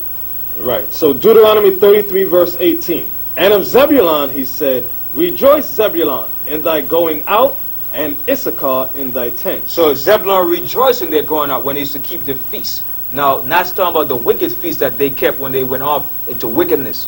When they came here first, they were keeping the righteous sacrifices. But then they went off into wickedness, which is sacrificing the people on the altars and cutting the hearts out. I went off into mass wickedness. So it says, Rejoice, Zebulun, in thy going out, and Issachar in thy tents. Who was in the tents of Zebulun? The Aztecs. That's why they used to travel back and forth and used to exchange gifts. Right. They were close relatives. Verse 19. They shall call the people unto the mountain. Right. The ones that did the calling was Issachar. During the Middle Ages, they were called the Aztecs, because the verse above it says, Rejoice, Zebulun, in thy going out, and Issachar in thy tents. So it was Issachar that remained in their tents. The Aztecs, they would blow the horn at the feastly occasions and call the tribe of Zebulun up, which were the Mayans, and there they would do sacrifices. Okay, sacrifices of righteousness. So I'll read on. There they shall offer sacrifices of righteousness, for they shall suck of the abundance of the seas, and of treasures hid in the sand. And when you look it up, the word Panama means the riches of the seas, the riches of the sea. So Panama is rich in the abundance of fish and all the riches that's in the sea. So it's telling you right here about Zebulun and Issachar too. Right. In ancient times, they actually, before we came to this side of the world, the Aztecs and the Mayans, back in Jerusalem, they really had sacrifices of righteousness. Now, a lot of you know the history that when they came over here, the Spanish discovered them sacrificing human flesh. Okay, is that recorded in the Bible? Yes. Let's go to briefly Hosea chapter, I think it's 8 and 13. Hosea chapter 8 and 13. Right. Hosea 8 and 13. Yes. They sacrifice flesh for the sacrifices of mine offerings. Right. They sacrifice flesh for the sacrifices of mine offerings. You heard about Montezuma the First, Montezuma the Second. A lot of the great kings of the Aztecs and the Mayans, they were sacrificing flesh for the sacrifices of the Most High's offerings. They became wicked. The Bible bears witness to that. Read. Read it again. They sacrifice flesh for the sacrifices of my offerings, and eat it. And eat it. So what kind of flesh was they sacrificing? Human flesh. Check out the history. They were sacrificing one another and eating, ripping the hearts out of the chest and then eating it. And giving it to the gods. Right, and offering it to these strange gods that they were making up. Okay, Baal. Okay, read on. But the Lord accepteth them not. Right, because this was the time of prophecy that all things written should be fulfilled, that all vengeance would come down upon Israel. Read. Now will he remember their iniquity and visit their sins. Right, so the Lord said now he will remember their sins. He's going to visit them. In what form did the Lord visit them? In the form of the Spaniard conquistadors. When they came in 1492 and destroyed them from 1492 on. Read. They shall return to Egypt. They shall return to Egypt, meaning they shall return to captivity. Okay, so now, let's go back to, did we finish Deuteronomy 33? 33, and we're down to the, yes, you finished that. So I'd like to list that the Indians today that's living down in from Guatemala to Panama, they're known as the Kunas, the Chucos, and the San Blas Indians. Those are all descendants of the Mayan Indians today that's occupying from Guatemala to Panama. Right. Let me go to this book briefly, entitled The Hope of Israel, written by Manasseh ben Israel. Okay, these were records that this so-called white man had scribed concerning the Indians that he came across. And by the way, the word Indian comes from the Latin word India, which means servant. That's what it means. So I'm going to go to page 112. I shall speak somewhat in this discourse of the divers opinions which have been, and shall declare in what countries it is thought the 10 tribes are. I'm going to jump down. You must know, therefore, that Alexo Venagas says that the first colonies of the West Indies were of the Carthaginians, meaning Israelites. That's what it's making reference to. Who first of all inhabited Hispaniola, which is the Dominican Republic, and as they increased, spread to the island of Cuba. From thence to the continent of America, and after that towards Panama, New Spain, and Peru. Okay, so this guy's letting you know that the Israelites were spread in the Dominican Republic, Cuba, America, Panama, New Spain, meaning Mexico, and Peru. And this will end the conclusion in Zebulun and Issachar, but this verse is mainly about Issachar. 1 Chronicles 12 and 32. And of the children of Issachar. And the children of Issachar, which are the Mexicans, known back then as the Aztecs. Read on. Which were men that had understanding of the times. Which were men that had understanding of the times. The times were what? To understand astronomy and astrology. Knowing the zodiac. Reading the heavens. Read on. To know what Israel ought to do. And they knew what Israel had to do at certain occasions. The heads of them were 200, and all their brethren were at their command. So all their brethren were at their command when they would foresee and read the heavens. So when you go back in the history, even the Aztecs had calendars, and they knew, they even foretold of futuristic prophecies that occur when you read the Codex and the history of the Aztecs on the writings on the pyramids. So this will end the conclusion of Zebulun and Issachar. Now we're going to Dan. Right. To Dan, the tribe of Dan. Genesis 49 and 17. And by the way, the word Dan means judge. Okay? Verse 17 says, Dan shall be a serpent by the way. So back in ancient time, when Dan was a judge, Dan was like a serpent to the enemies of the nation of Israel. Like a serpent in the way waiting to attack his enemies. Read on. An adder in the path. So an adder is a poisonous snake. So when Dan attacked our enemies, it was a vicious and a hard attack. Read on. That biteth the horse heels. So like a horse bite, like a serpent will bite a horse's heel, and it will cause the horse to rear up backwards and fall backwards. So Dan was like an attacker, ambusher against our enemies. Read on. So that his rider shall fall backwards. So Dan destroyed our enemies, and also too, this is saying Dan caused the nation of Israel to go back into idolatry. When you read the history of Dan. Okay, so now we're going to go to Deuteronomy 33 and verse 22 to continue on Dan. And of Dan, he said, Dan is a lion's whelp. So Dan had a characteristic of a lion's whelp too, a courageous, warlike people. Right, like with Samson, he was one of the main ones. Of the judge of Israel. Right. It reads on, he shall leap from Bashan. Now when it says Dan shall leap from Bashan, Dan was situated in the northern part of Israel. So when it says Dan shall leap from Bashan, meaning Dan was going to leap from where he was occupying and blend into the rest of the tribes of Israel. Because what happened to Dan, when you read in the book of Revelation, it's not mentioning Dan. Why? Because Dan was blended in with the rest of the tribes of Israel. Right, and to prove that, we're going to go to the New Testament in Revelation chapter 7. Okay, the tribe of Dan, they weren't destroyed as people, but they no longer had an inheritance. Like in the past, when the Levites no longer had an inheritance, so in this day and age, the tribe of Dan no longer has an inheritance. The proof of that is Revelation chapter 7. I'm going to read verses 1 down to 8. I'm going to read it swiftly. If you want to interject, do so. It says, And after these things, I saw 4 angels standing on the 4 corners of the earth, holding the 4 winds of the earth, that the wind should not blow on the earth. So that's the destruction that's going to come from the 4 corners of the earth, the nuclear destruction that's coming against all nations. Read on. nor on the sea, nor on any tree. And I saw another angel ascending from the east. Israelites. Because a lot of you try to be smart and go, see, that includes everybody. That means everybody. It says the nation. Right. And So is that it? Verse Isaiah 11? 11:11. Right. And it says, and it shall come to pass in that day that the Lord shall set his hand again the second time. The second time means when he comes back. Right.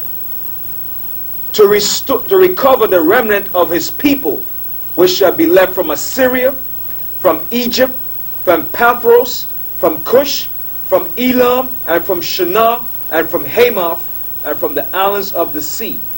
And he shall set up an ensign for the nations, and shall assemble the outcasts of Israel. Who? The outcasts of Israel. The outcasts of Israel. Read.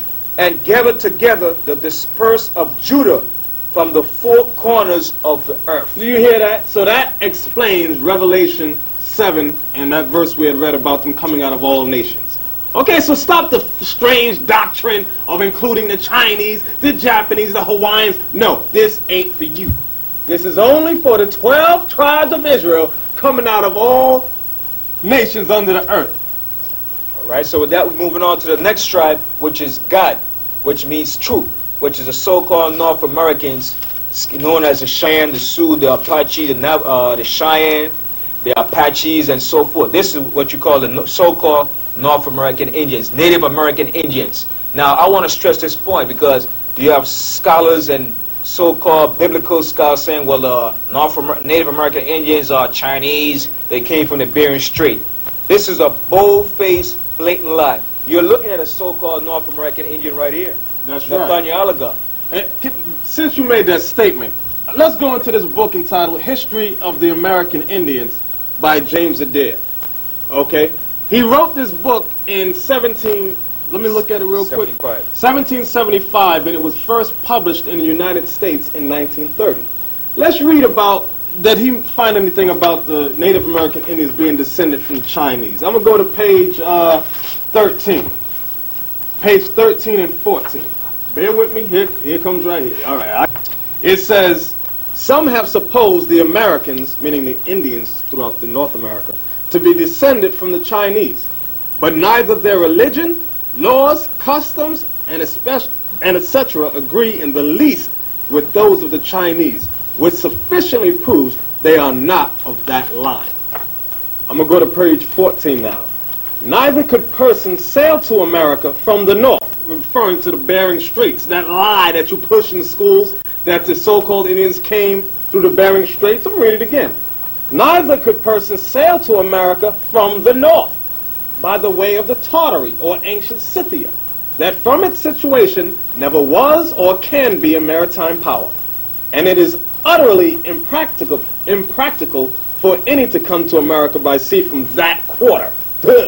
Besides, the remaining traces of their religious ceremonies and civil and martial customs are quite opposite to the like vestiges of the old Scythians, meaning the old Chinese. Okay? Nor, even in the moderate northern climates, is it to be seen the least vestige of any ancient, stately buildings or of any thick settlements, as are said to remain in the less healthy regions of Peru and Mexico. Several of the Indian nations assure us they crossed the Mississippi before they made their present northern settlements.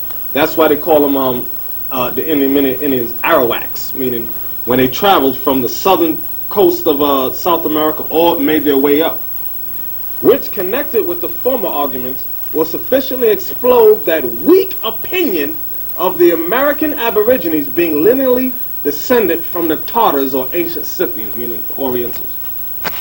Jump down. From the most exact observations I could make in the long time I traded among the Indian Americans, I was forced to believe them lineally descended from the Israelites, either while they were a maritime power or soon after the general captivity. The latter, however, is the most probable. This descent I shall endeavor to prove from their religious rites, civil and martial customs, their marriages, funeral ceremonies, manners, language, traditions, and a variety of particulars which will at the same time make the reader thoroughly acquainted with the nations, of which it may be said to this day very little have been known. Right. Okay. So I like to show in this book too, called Native Americans. On page 55, you have a group of Apache scouts. Then on page 67, you have a warrior. On page 67, when you see on the screen. Then on page 78, you have another warrior. Then on page 98, you have another Indian warrior, showing you these are not Chinese. So let's go on to the scriptures, and the first scripture we're going to begin with is Genesis 49 and the 19th verse. Okay. Gad, a troop shall overcome him. Now stop. It said, Gad, a troop shall overcome him. The troop that overcame the so-called North American Indians was the U.S. cavalry, beginning with many different generals, but Custer was the main famous one, and he had other generals after Custer. And from that point, they were destroyed and defeated by the U.S. cavalry. Right. So that's the prophecy showing you of Gad shall be overcome by a troop. Right. But he shall overcome at the last. But in the end of this captivity or punishment, Gad is going to overcome. They're going to rise up and get revenge on our enemies. Now the next scripture is Deuteronomy, the 33rd chapter and the 20th verse. And of Gad he said, Blessed be he that enlargeth Gad. So the Most High blessed Gad with a large proportion of the lands in North America, such as here in the United States, Canada. They have the largest areas of land mass. Read it on. He dwelleth as a lion. So it said Gad dwells as a lion. Now you know how a lion dwells? A lion roams the entire prairie, and he covers a large area of land for their territory. And also too, when he say he dwells as a lion, Gad used to paint their face with war paints, and it shows a warlike character. Read on. Okay. And teareth the arm. Now when he said he tear up the arm, they would take a knife and they would cut the skin and make the blood ritual or covenant, saying that we are brothers forever. This came from the so-called North American Indians. Read it on. With the crown of the head. And the crown of his head was what? Was the Indian bonnet that he wore upon his head. And we're going to show some pictures on that. You can show that picture. Let me show you one from this book entitled The Way of the Warrior. Okay, and inside this book, they show you the crown of the tribe of Gad. Okay, and it specifies here with the crown of the head, because the tribe of Gad is letting you know in the last days would have a strange crown. A crown that's unusual to the kings of the earth. Now let's take a look at that crown. Okay. The title says Crowning Glories. And I'm glad it got the word crown there, because it goes directly with the Bible. Crowning Glories. Do you see that crown? That's a magnificent and beautiful crown. Okay, a war bonnet. All right. In this book called Native American on page 81, it's going to see a group of Indian chiefs. There it is right here. Here's the crown of the head right here. There's no getting around that scripture. That's the proof right here. The crown of the head. There's another one I'm going to show you on page 85. And only top warriors wore these crowns for their victory in battle. Not this one, but this one over here on page 85. See that beautiful crown? That's from the scripture. And that's what the Native Americans, Indians wore upon their head. A crown, a beautiful crown of feathers. Right, you brought out that part about tear up the arm. Right, tear up the arm. That blood brother covenant. Okay, they would get a sharp stone or a knife and break their flesh and put their hands together so that the blood would mingle. I wouldn't suggest you do that today, though. You get AIDS and drop dead. So, but that was the prophecy on what the tribe of Gad would be doing in the last days. Okay? So what was the next scripture we were going to go There's more to that too. There's more in the 20th verse. Right, Deuteronomy 33 and 20. It 21. Says, 21, excuse me. Yeah. And he provided the first part for himself. So I mean, when he divided different areas of the land, he took for himself. Read on. Because there were other tribes that came along with him. But Gad took their portion of their land. Read on. Because there, in a portion of the lawgiver, was he seated. So Gad also, too, when he came over, became a lawgiver. Because they took part in what? In the ceremonies, issuing the laws, and showing justice among themselves. Read on. And he came with the heads of the people. So when he said he came with the heads of the people, he came with along with the other tribes, such as the Puerto Rican Indians known as the Boricua, Taino, and so forth. They didn't come alone. They came along with the rest of the tribes of Israel. Read on. He executed the justice of the Lord and his judgments with Israel. So he also executed justice and judgment too. That was part of Gad's duty when they came over here. Because Gad had laws, like we just read in the book of James Adair. They kept the laws and the ceremonies, also wearing the fringes. You notice amongst the Native American Indians, they wore the fringes in all their garments. I'm going to show some pictures of that too, when they wore the garments. That was a natural custom. Right, let's get that in the, I'm going to get that. This is Numbers chapter 15 verse 38. Speak unto the children of Israel, and bid them that they make them fringes in the borders of their garments throughout their generations, and that they put upon the fringe of the borders a ribbon of blue. So that was the law for that the Most High had given to the Israelites, to wear fringes, and upon your fringes you put a border of blue. As you see in many clips, you see the Native American Indians, we wore fringes, okay? And there's one where you can actually see the ribbon of blue. That was according to the laws of the Most High. And the fringes represented the laws. There were over 600 laws that was given to our people. Okay, so now I'm going to go to 1 Chronicles 12 and verse 8. It says, and of the Gadites, they were separated themselves unto David. They were scouts. Like the so-called white man used the Apache as scouts to hunt other Apaches down. They were scouts in David's army. Read on. Into the whole, to the wilderness, men of might and men of war. They were men of war, courageous, Geronimo, Victorio, you name them. Great warriors, Santana, Sitting Bull. Read on. Fit for the battle. They were fit for battle, excellent warriors.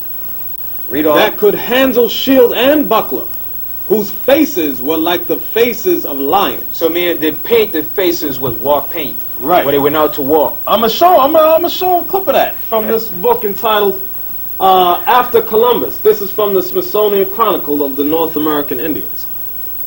Okay, you got two photographs here showing you what the scripture means when it says whose faces were like the faces of lions, meaning, like the brother brought out, they used to paint their face fiercely. So they looked terrible when they went to war. Just like a lion looks. Okay, I'm going to read on. It says, whose faces were like the faces of lions, and were as swift as the roes upon the mountains. They were swift. Swift. They was good. One main tribe that was famous for that were the Apaches. They was good for using what you call ninja tactics in warfare. And the history book tells you that the Indians were so swift they could run 300 miles non-stop. They were swift in war. They could outrun a horse. That's how swift they were in battle. That's the history. And also there's another one in 1 Chronicles 5 and 18. I'm going to show 1 Chronicles 5:18 where it tells you right here. It says the sons of Reuben, which are the Seminole Indians who were brothers to the Gadites.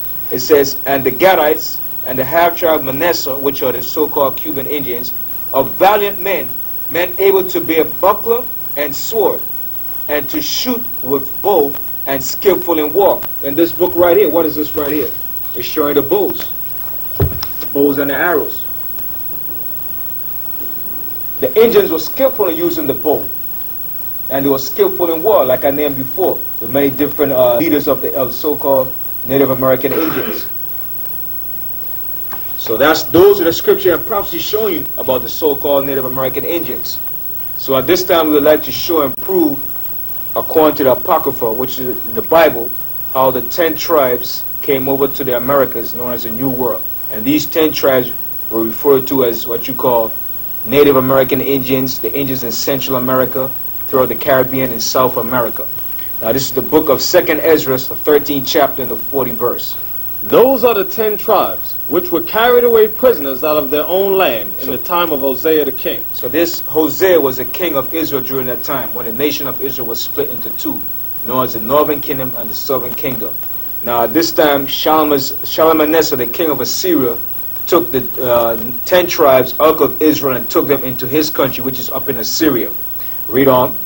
whom Salmanasseh, the king of Assyria, led away captive. So they went into slavery under the Assyrians. Read on. And he carried them over the waters, and so they came into another So land. he took them over the waters into the land of Assyria. So he took them from the land of Israel to his land, Assyria, as slaves. Read on. Right, and that's also made mention of in the book of Kings, chapter 2 Kings, the 17. 17th chapter. Right, verse 41. But they took this counsel among themselves. So who took this counsel? The 10 tribes, including the tribe of Dan, who was also absorbed into the rest of the tribes of Israel. They took this counsel among themselves. Read on. That they would leave the multitude of the nations and go forth into a further country. So they said, listen, Israel, our brothers, we're going to leave this part of the world where these heathens, these nations are occupying, and we're going to go forth into another country. Read on. Where never mankind dwelt. At that time, when they made this statement, no other nation of people were dwelling in what they call the New World, which is called the Americas. It was unoccupied. Read on. Verse 42.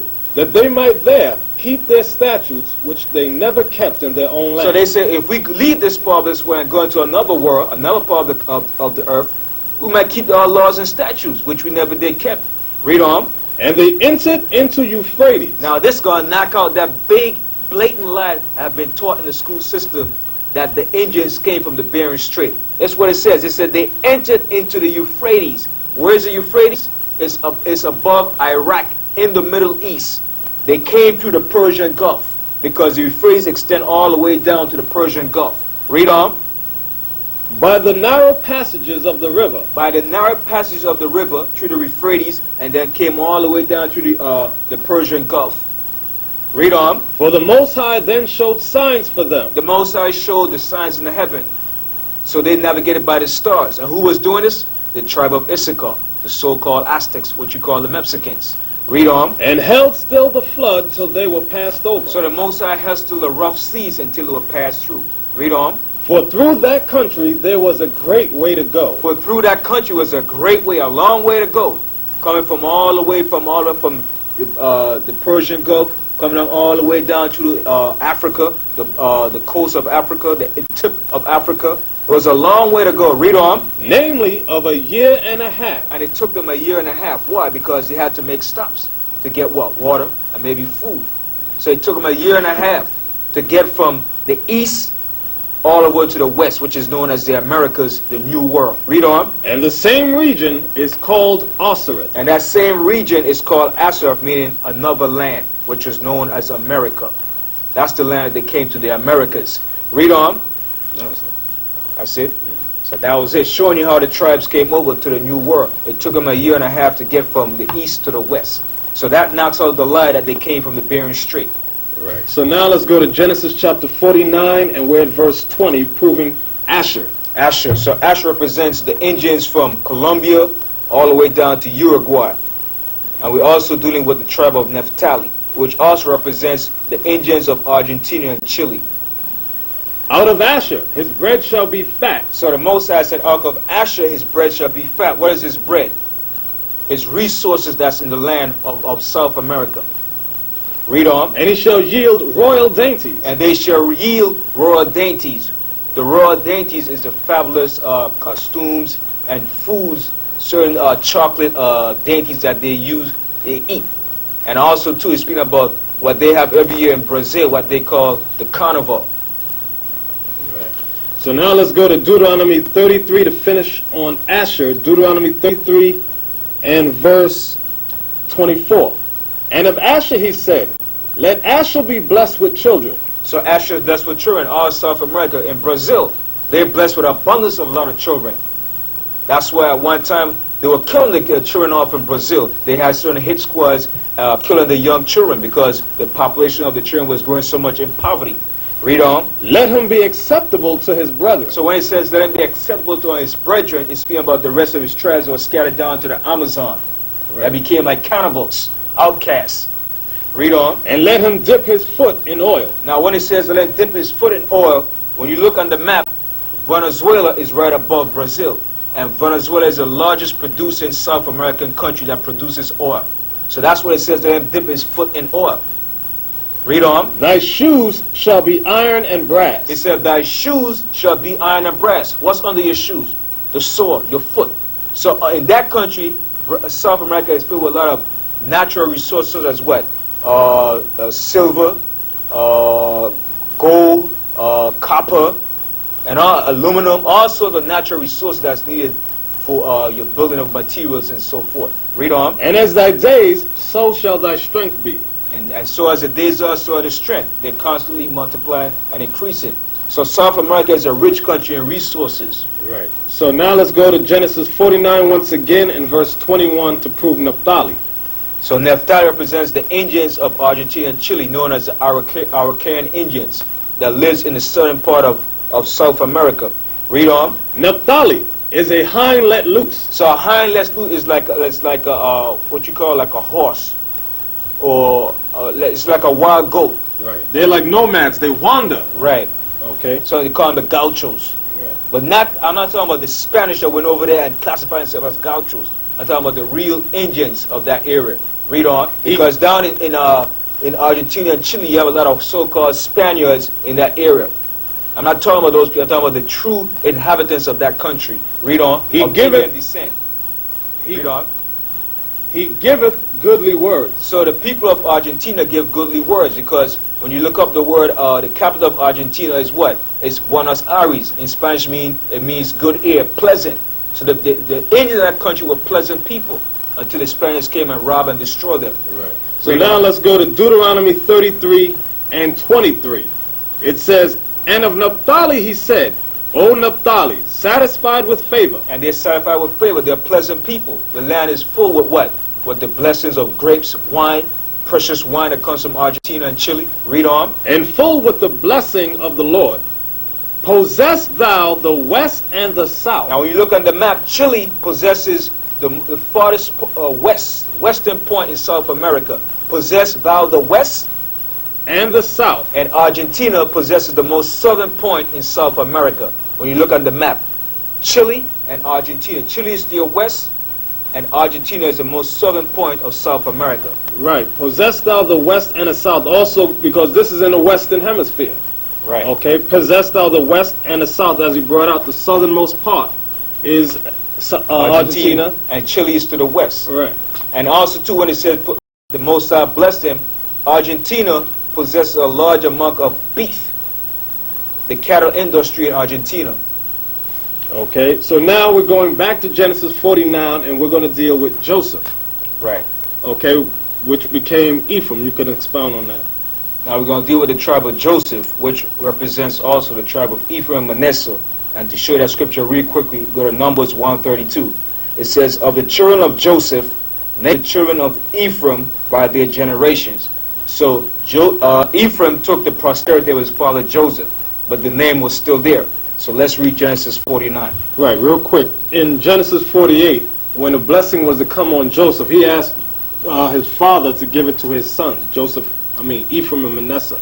So Ephraim was the younger boy, Manasseh was the older. You can read the story on your own. So the greater blessing was put on Ephraim. It tells you that Jacob crossed his hands like so, and put his right hand on the younger boy and his left hand on the older boy, and put the blessings on him. So read Genesis 48 to get the history behind that. So now, we're going to speed up because we're running short of time. So we're in Genesis 49 and 22. Joseph is a fruitful bow. So it said Joseph is a fruitful bow, meaning his posterity. Ephraim is fruitful. They have a lot of children, their offspring. Read on. Even a fruitful bow by a well. So it's showing you, even when you plant a bough by a well, it becomes very fruitful. It produces a lot of fruits. Anything that's planted next to rivers of water or a well, it becomes very productive. Read on. Whose branches run over the wall. Now it says, whose branches run over the wall. When the Puerto Ricans was over here in the islands and the Spaniards came and conquered them, their daughters married into the family of the Spaniards. So that's when it says their branches ran over the wall. They went out of their family line and went over into the Spaniards. Let's put it in the scripture in Hosea, the 4th chapter and the 17th verse.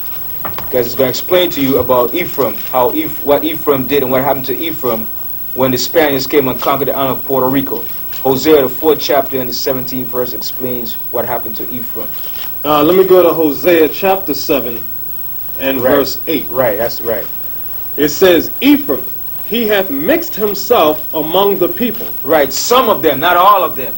some of them have mixed themselves amongst the people, which were the Spaniards. Read on. Ephraim is a cake not turned. So it says Ephraim is like a cake not turned. Now let me give you an example of a cake.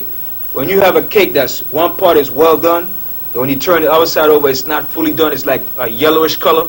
So that's what it's referring to. Ephraim is like a cake not done. He's like a light complexion. Light. Not real dark no more. He's light. Read on. There's more to that? No, that was it. Okay. Okay, so now let me go back to that. It says, Joseph is a fruitful bow, even a fruitful bow by a well, whose branches run over the wall. I wanted to say something concerning that over the wall. In Puerto Rico, they have a giant wall that's called El Muro. Right. That the Spanish built to keep the other invading whites out.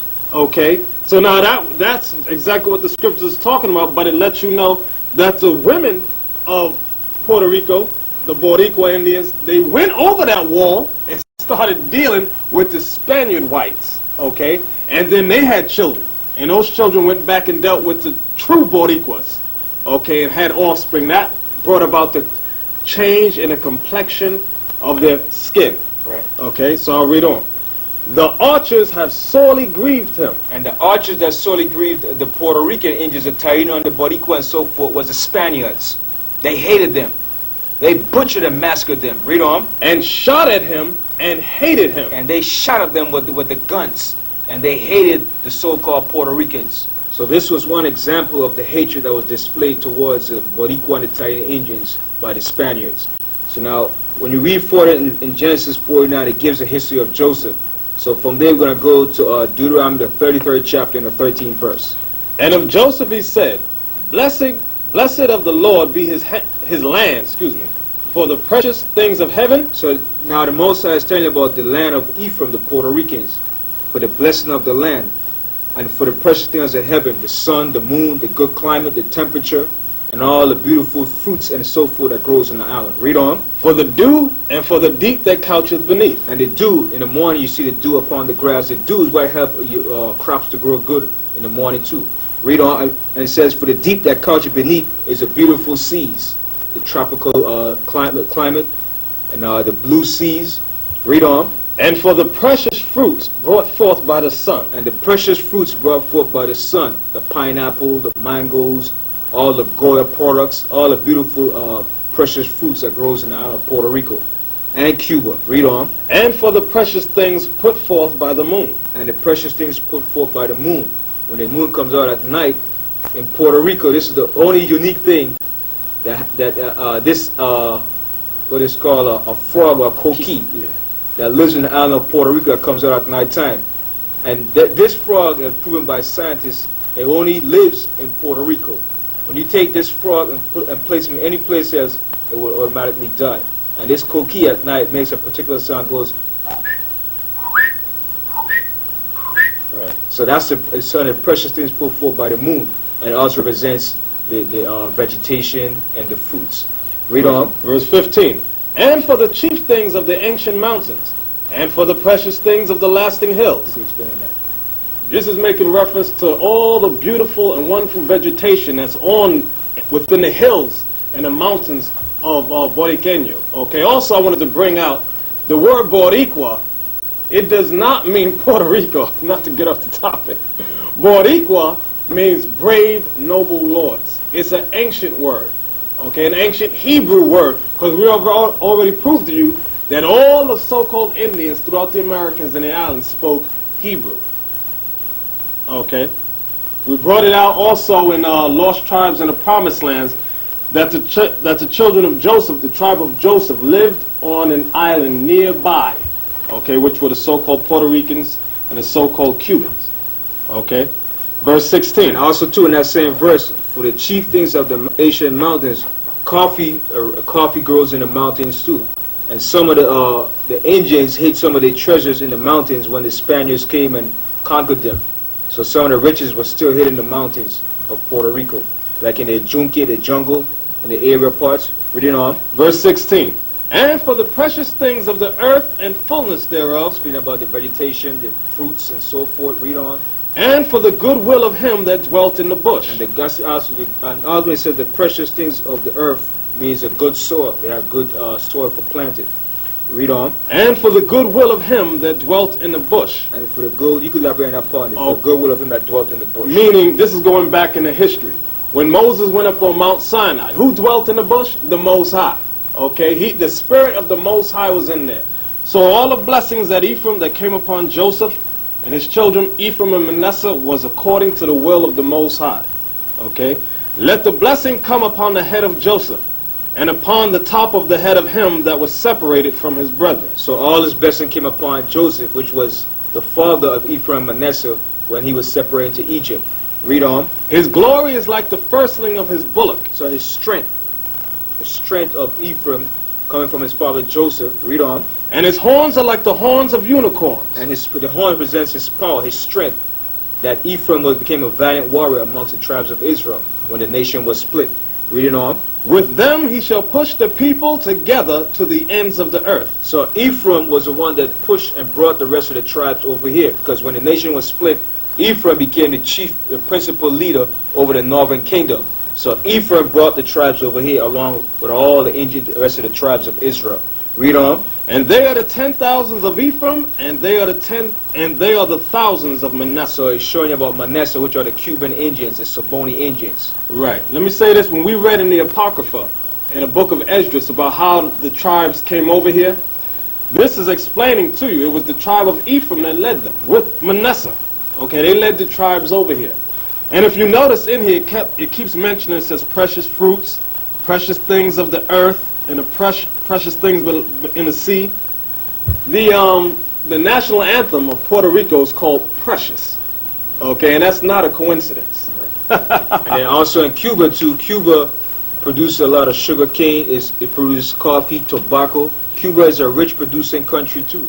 Right. One time Cuba was a very large producing country. It produced sugar cane to the Western world. Let's go to Hosea chapter 4 verse 17. Okay. It says, Ephraim is joined to idols, meaning the so-called Boricua Indians, you are joined to idols, meaning you love idol worship. You got idols on your dashboards in your car, you got a shrine of idols in your house, you got the on your what? In your body tattoos. Tattoos on your bodies, you got that fake image of Christ everywhere. And if somebody tried to tell you about it, you say that they're dead wrong. So the scripture says, if you can't get rid of them idols, us, the prophets, the teachers, we are to leave you alone. Okay, so now it's not just Ephraim that's joined the idols. When it says Ephraim, you are the top tribe, because the Dominicans are on that, the Mexicans, and so on and so on. You Latino tribes. Okay, and we brought out about the mixing of themselves and them being like a cake unturned. It's not just you Puerto Ricans, Dominicans, Mexicans. A lot of you also, that curse fell on all of you.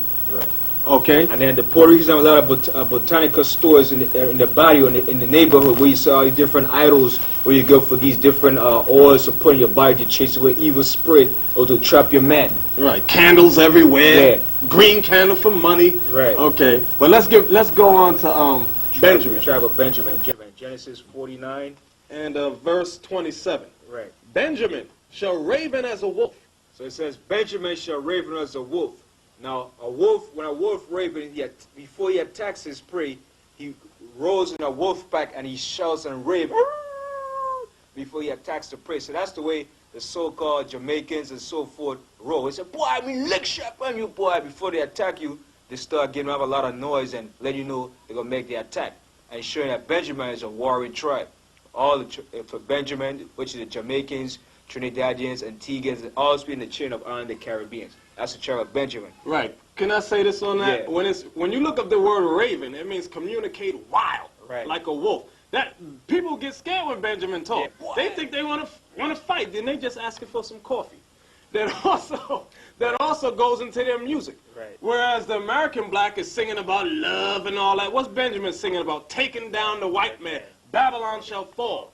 Okay. Judgment upon Babylon.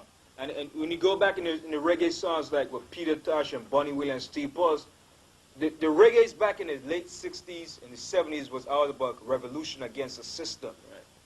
Where the American blacks never sung about the revolution or destruction of the system, but the so-called Westerners sung those militant songs. By the Rivers of Babylon, the Judgment of Babylon, and all these different revolutionary songs pertaining to the judgment of the Great Whore. And a lot of Rastafarians the main one that came up with the idea of teaching about Babylon and so forth. They know they're Israelites, but they go off into the Haile Selassie and Ethiopian doctrine. Let's read on. Yeah. It says, in the morning he shall devour the prey. So in the morning of our rulership, when the Most High raises us up, Benjamin is going to be vicious upon our enemies. Right. Read And on. at night he shall divide the spoil. And the night is going to rob the enemies of the spoil and take back what rightfully belongs to us. Right. The night meaning the night of the so-called white man. The end of your kingdom. Rulership. Right. Okay. So now let's go to Deuteronomy 33 and verse 12. And of Benjamin he said, the beloved of the Lord. Because Benjamin was the youngest son of Jacob, and he became the beloved. When they was down in Egypt, Joseph told his brother to send for Benjamin. And Jacob was, oh man, you going to send my youngest son now? So now I'm really going to die now. Read on. Shall dwell in safety by him. So Benjamin dwells in safety of the Most High, which is between the Caribbean islands, between North America and South America. That's the safety of the Most High. Read on. And the Lord shall cover him all the day long, and he shall dwell between his shoulders. And the shore represents the skies and the seas, the beautiful seas that's covering the the Caribbean islands. Right. So now let's go back to Genesis 49 and verse 28. Right. All these are the 12 tribes of Israel. So all these are the 12 tribes of Israel. And this is it that their father spake unto them and blessed them, every one according to his blessing he blessed them. So Okay. it's showing you all the tribes. Remember we just read in Nature Knows No Color about the Jews that were in Portugal and Spain was so dark that when John Bigelow came to the Caribbean islands in Jamaica, he found them there in the island of Jamaica, which were the Benjamites, and he said they are Negro. And a lot of Jamaicans know the history that they are Israelites, but they go into different philosophy of Ethiopia. Right. So now let's jump back to Deuteronomy 33 and verse 29. It says, happy art thou, O Israel, who is like unto thee, O people, saved by the Lord? And Israel is going to be saved by the Lord. Read on. The shield of thy help, and who is the sword of thy excellency? And the Most High is our sword that's going to get vengeance against our enemies. Read on. And thine enemies shall be found liars unto thee. And all of our enemies going to be found liars unto us. Read on. They're found liars now. Now, right. Right now, this as second. we're speaking. And thou shalt tread upon their high places. So the high place we're going to tread upon is to take away the white man's rulership under the powers of the Most High by the nation of Israel. So that concludes the 12 tribes of Israel. I would like to name the names of the tribes. Judah, his name means the Most High praises. Benjamin means son of the right hand. Levi means joined to me. Simeon means affliction heard. Zebulon means dwelling. Ephraim means fruitful. Manasseh means made to forget. Gad means true. Reuben means see as a son. Naphtali means my wrestling. Asher means happy. And Issachar means he is hired. So these are the names of the 12 tribes of Israel. In the Hebrew, it's known as Yehowadah for Judah. Benjamin is Banyamin. Levi is Loya. Simeon is Shammaiwan. Zebulon is Zabalawan. Ephraim is Aparayim. Manasseh is Manasseh. Gad is Gad in Hebrew. Reuben is Ra'aban. Naphtali is Naphtaliah. Asher is Asher.